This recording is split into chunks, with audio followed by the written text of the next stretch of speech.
All right, let's get into it. Is WWE's 2025 booking the worst it's been in decades? All right, or fans just spoiled by the Triple H era? So let's start at the top, WWE. So WWE, because the streets, which the streets are not really the streets, the Twitter app, the X app, they're saying that the magic is gone. All right, people are comparing 2025 booking to 95 to 2010, even to 2019. All the years down. So some fans are calling this the worst creative run in decades.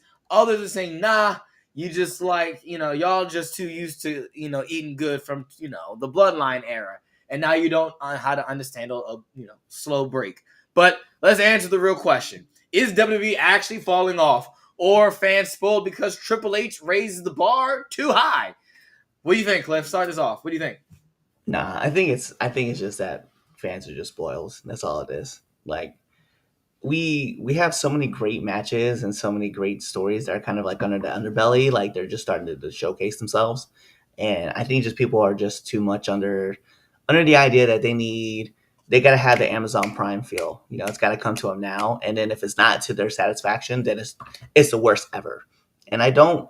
And that's not fair. That's not fair because like not everything can be picture perfect 100% like everything that you want, because if you get everything that you want, nothing feels special. So seeing someone like Zack Ryder reappear, by the way, I hated that they referred to him as Zack Ryder, because I get it, Zack Ryder is a more popular name, right? People know Zack Ryder. People don't really know Matt Cardona. And if you're in a specific niche of the wrestling world, you'll know who Matt Cardona is, which a lot of people know.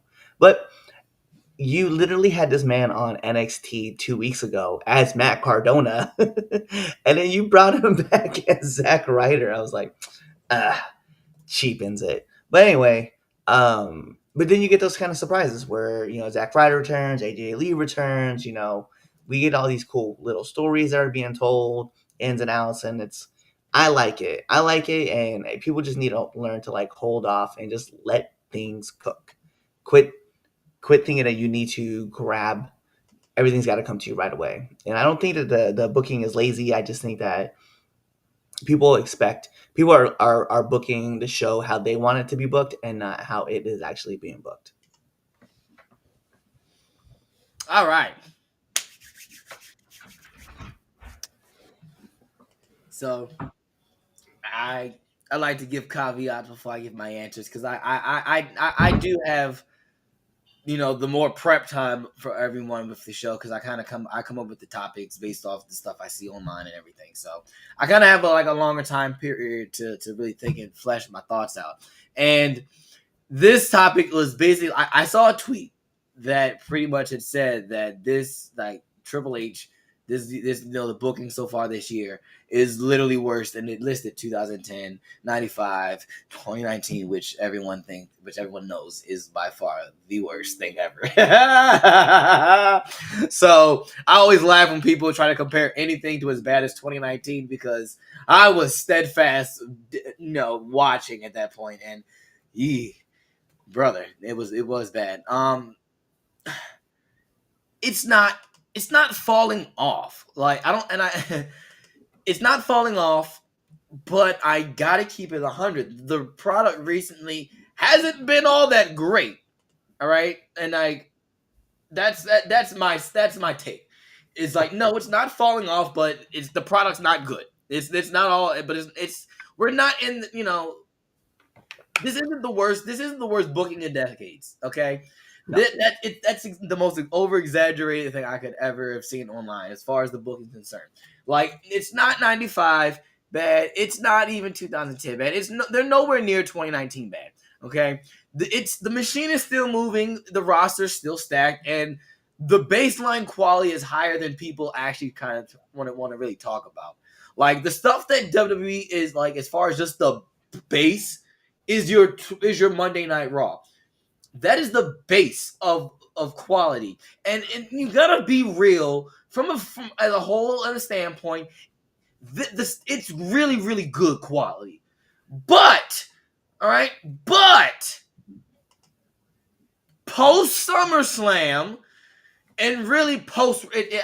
I'm gonna be nice and just say post SummerSlam, but you can make a case for post WrestleMania, right? Like nothing really has been hitting. The only thing that's really been hitting coming out of the WWE camp has been the TNA NXT stuff, and even that is just eh.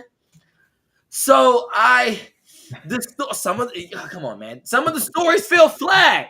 You have to admit the Drew and Cody thing and story flat. Some of this stuff is directionless. Like, don't give me. We already talked about how John Cena and Dom was predictable. Like, it's not. This stuff has not been good. But is it falling off? Comparing it to 2019 and Big Dog before, like in Big Dog Roman and the dog food, and comparing it to when we 2010 and we were dealing with Wade Barrett and Orton on SmackDown and no, calm down. Don't believe the wrestling chatter. It's not that bad. It's bad. it's bad. It's bad, but it's not that bad. And that's my stance. Like the creative Triple H is like it hasn't collapsed yet, but like we be lying to say that Triple H is cooking. Like to say that Triple H is cooking is a lie. It's a lie. You're laughing at me, but it's a lie. I am laughing. I am laughing at you. It's because like lie. no, because like what happens? Okay, what do you mean? No. let's just throw out out what? John Cena's Games. retirement tour. No. When you look at it in entirety, when you look at it, it is literally what the fuck? Man, just do your fucking thing. Just I don't know, man. There's been like there's been a lot of things that popped off, and it's like a good reset with the baseline. What has popped off since WrestleMania? Well, first of all, the rise of Jacob Fatu. That was no, absolutely not, and I will discredit that because that was already happening before WrestleMania. So no, sir. No, sir. No. Next, try again. No. His rise was from War Games when he was injured and he was still out there every week on SmackDown. The women's try division, again. The women's division coming along. We got Charlotte, and you just mentioned Charlotte and Lex, like their whole thing. Rhea, but that's not that's baseline though. The Charlotte and Lex and Alexa Bliss is baseline. That story was a great story being told. At least halfway decent. No, sir. Go ahead, take your take. I've been taking up your time. Go ahead. The we have the EO situation with the Kabuki Warriors, and then we have Rhea getting mixed into that. I like that story.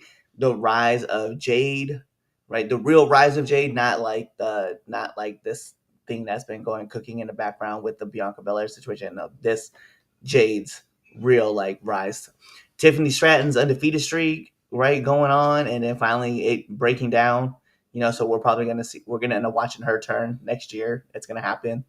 I think like I know you mentioned that NXT thing, but there's been a lot like that's kind of like moved in those directions that I think have been pretty good. Like I liked a lot like the Cody and Drew matchups, like the stories being told have been where they're at. This whole thing with Jay right now, I absolutely like the fall of the tribal chief. Like, I'm not talking about the fall of him losing the title to Cody from last year. I'm talking about this real fall that we have, where we have the rise of the tribal thief. Like, I mean, like, Seth getting turned on. Like, first of all, and I understand there was an injury that kind of sped that along, but that came at a great time. So we had that happen. Like, there's been some things, man, popping off that in the works. They've been little things that are happening that are moving in a bigger picture. The rise of Dom, like with this Intercontinental title run that we just were proclaiming about, like what's going on behind the scenes with Raquel and Roxanne and Finn and JD without without Dom being around, especially Dom and the whole well, let's call it the rise of Grande Americano, like the change in I'll direction give from you where okay. that I'll was. give you that. I'll give you that. That fine. I'll give you Grande Americano. So I mean, there's things that are happening inside that I like watching. I mean, it's literally like watching the Rubik's cube right now. I'm kind of just like watching the whole thing kind of play out. I I hear your point. There is a lot of duds that are happening, but to say like for people to say that it's 2019 booking, that's insane. It's absolutely insane. Also, I'm very intrigued with what's going on with Bailey. You know what I mean? Like we have like the shifts in characters that are happening too with that situation too. Oh, So, right. But what our truth was doing? Did they just decide but to? yeah, what our truth was doing, and then Yeah, yeah, they yeah. That's build what we're they doing. Yeah, build that's on. because that's what the But E's that know. situation was, I feel like that situation was different though because like I feel like that was Ron and our truth versus like the hugger gimmick, the Karen Bailey, and then like What's that? What do you mean? That's the same. That's two different personalities. first There's of the all, same. Ron is Ron is different from our truth. Like Right. we can establish that. But Bailey also has another side of that gimmick that she has where like like I said the hugger gimmick, right? Then she had the damage control gimmick, and then she's also had Karen Bailey. Ding dong. We can acknowledge Yeah. that. Yeah. And so there's like more gimmicks that are like kind of tinkering and getting played with at the same time that are all battling out. I like the story. I like where it's headed. And then let's not play like the tag team division didn't have like a fun story that was going on with all the teams, including the Wyatt Six that was happening. That everybody was fighting for the tag titles. Everybody was getting wins over everybody. That was like making bigger matchups. And then we got this fire TLC match that went on. Like, I mean, come on, like we can't sit here and down this product because we're like, man, it's too predictable. Shut up, bro. Most of y'all are sitting back here thinking that Edge was coming back to face against LA Knight. We found out that it's Zack Ryder. We all knew And they're it a bunch was. of idiots.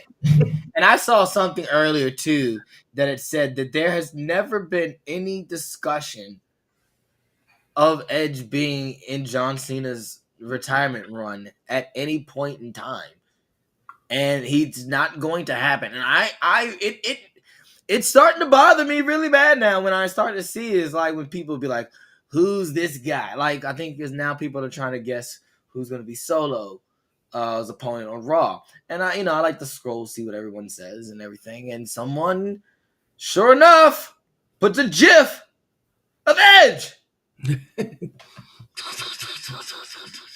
It's And there wild. are people liking it, which means that they agree and they think with their human mind that Edge, who works for the enemy, despite what people say, the competition. No, no, So let's no.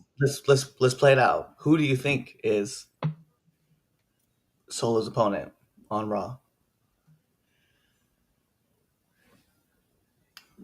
If I had to really, it's Roman. I think it's Roman. Yeah, pretty good one. I like that. But this comment, I know we're being funny, but as the year ends and that event in January shows up, this looks a little more true than anything. I don't know. Maybe and then hey, maybe Jericho knows like the intrigue is out there, which is why he's keeping his mouth shut and not saying anything or swaying anything. And man, I don't know, but I'll put my thought out. Roman it would be my go to. That's a good one. I like that though. I mean that's fair, and that this should be. I'm gonna put Dolph Ziggler because if we're getting Matt Cardona as Zack Ryder, then I don't see why Nick Nemeth can't come back as Dolph Ziggler. That's fair. Like, That's good. That's a good one. yeah, I mean, why not? I mean, at this point, if that's the idea that we're gonna do, I mean, he's right there, and he has history with John Cena. So You're right. there, I like it. All right. Final thought on this. Nah, Is it? I think Yeah. it's nothing. Is it falling off? Nah, Nah. Yeah. people are just overreacting. Yeah. Complete overreaction. Look. I was there for 2010. Okay, I was there for 2019. I wasn't there for 95, but I was there for 2010 and I was there for 2019, and those were bad. Didn't know 2010 was as bad living it, but going back and looking back at it, 2010 was bad. 2019 was bad. I knew it was bad, and I lived through it, and I kept saying this is bad, and which is why AEW was winning. But yeah, no, it's not. They're not. Yeah, no, it's an over exaggeration. We're not there yet. We're not there yet. That's my final. We're not there yet. I see some of the comments on this real quick. Just want to know. I'll So pull them up real quick.